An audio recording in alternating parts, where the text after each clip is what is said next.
దక్షిణ భారతదేశంలో కుంభమేళగా పేరుగాంచినటువంటి ఆదివాసుల మేడారం సమ్మక్క సారలమ్మ జాతర ప్రపంచానికే వన్నె తెచ్చిపెట్టినటువంటి జాతర ఇది. అందులో ఆదివాసుల పేరు మీద ప్రతి 2 సంవత్సరాలకు ఒకసారి నిర్వహించబడుతున్న జాతరను అటు రాష్ట్ర ప్రభుత్వం, కేంద్ర ప్రభుత్వం ఇంకింత ప్రాముఖ్యత ఇచ్చి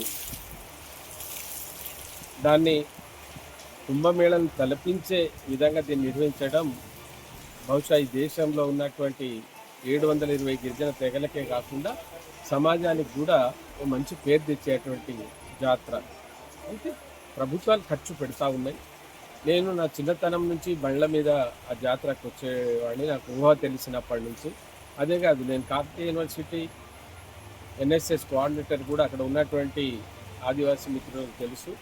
ఆ నేల మీద పడుకొని 10 రోజులు మొత్తం రాష్ట్ర స్థాయిలో ఉన్న విద్యార్థులతోటి నేను ఆ తల్లికి సేవ చేసే భాగ్యం 3 మార్లు అంటే 6 సంవత్సరాలు సేవ చేసే భాగ్యం కూడా నాకు కలిగింది.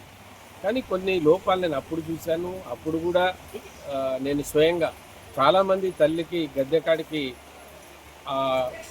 మొక్కులు బంగారం చెల్లించడానికి వచ్చినప్పుడు ఆ టెంకాయలు దూరం నుంచి ఇసిరేస్తే చాలామంది తలలు బలిగేటువంటి దాన్ని కూడా తట్టుకొని అప్పుడున్న కలెక్టర్తో మాట్లాడాను. ఇటువంటి వాటితో ఇప్పుడున్న కలెక్టర్ ప్రభుత్వం దాన్ని ఒకసారి ఆలోచించి అటువంటి అసౌకర్యాలు లేకుండా ప్రజలకు మంచి జరిగేటట్టు చూడాలనేది నా యొక్క విన్నపం. ఇంత చారిత్రాత్మకమైనటువంటి ఆదివాసుల జాతర, ఆ జాతర అయిపోయిన తర్వాత ఆ జీవులలో ఏమీ మార్పు రావడం లేదు. కనీసం దానివల్ల వాళ్ళకి కొంత, ఎందుకంటే భాగస్వాములు వాళ్లే కదా, వాళ్ళు లేకుంటే ఇవాళ జాతర ఉండేది కాదు. మరి ఆ జాతర పేరు మీద అక్కడ ఉన్నటువంటి ఆ తెగలు ఎవరైతే ఉన్నారో, ఎవరైతే దానికి అనుబంధంగా ఉన్నారో వాళ్ళని తప్పనిసరిగా వాళ్ళు వాటాన్ని పెంచాలి.